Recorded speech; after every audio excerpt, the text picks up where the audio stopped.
Woodruff. I am the co-owner of Crown Billiards in Santa Ramon. And my name is Russ Betancourt, and I guess I would be the other co-owner of Crown Billiards here in Santa Ramon. We started playing pool together back in 1993. We both worked together, and we'd go out after work and play pool, and I just fell in love with the sport. At that point, it was like, well, we know how to run this.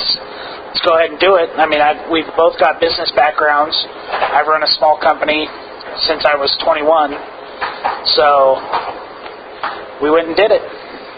We opened it up in April 2004. Before that, it was Felt's, and I'm not sure when it opened. It had been around for at least early 90s, maybe even 80s. I'm not sure. Yeah, I believe it was early 90s. It was a pool hall, and it had closed down, and we came in 6 months after it had closed and opened it back up. And pool was just a natural escape from everything. It was something that I enjoyed a lot, and being able to take that and turn it into something where you could make some money while you were doing it seemed like a natural extension of it. It's been an opportunity that I definitely haven't regretted to this point. We're here every night, interacting with our customers, playing pool with our customers, running leagues. We both try very hard to get to know our customers to the point where just about everyone who comes in, we know their name. We know something about them, can talk to them on a more personal level as opposed to just seeing faces that come in and play. And I think it's really led to a pretty friendly atmosphere inside our place. There's talk about the Olympics. The problem with it is the stigma of a pool hall and the gambling and the violence that goes along with it. As long as that hangs over pool has to overcome something it shouldn't have to. I mean, at what point is pool a violent sport? It's not. And it shouldn't be, and it shouldn't be viewed as one.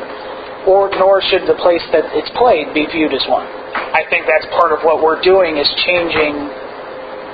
We're trying to change, at least in this area, if you come in here, at no point do any of those stereotypes enter your head.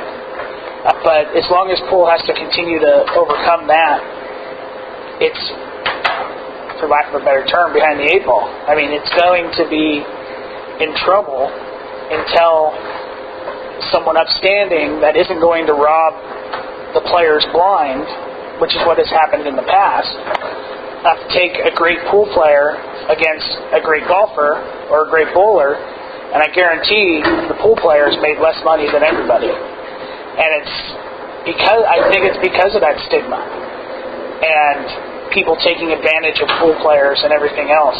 And until you get an influx of some kind of money into the game that is honest money, you're going to have trouble having it successful in an Olympic sport, in a large national league or international league. And that's what needs to happen. Legitimate money needs to take over and support the sport. I think that the true determining factor in the game's long-term well-being is going to come from the individual pool halls themselves. It's going to be getting people who come in and play in leagues who are beginners, find out how much fun the game is, find that they can compete in a handicapped league. If you can get that spirit growing from pool hall to pool hall, you're going to have a lot of people who want to play the game. I think the future pool starts in the individual pool halls and has to go up because the organization at the top level of the professionals just doesn't seem to be there.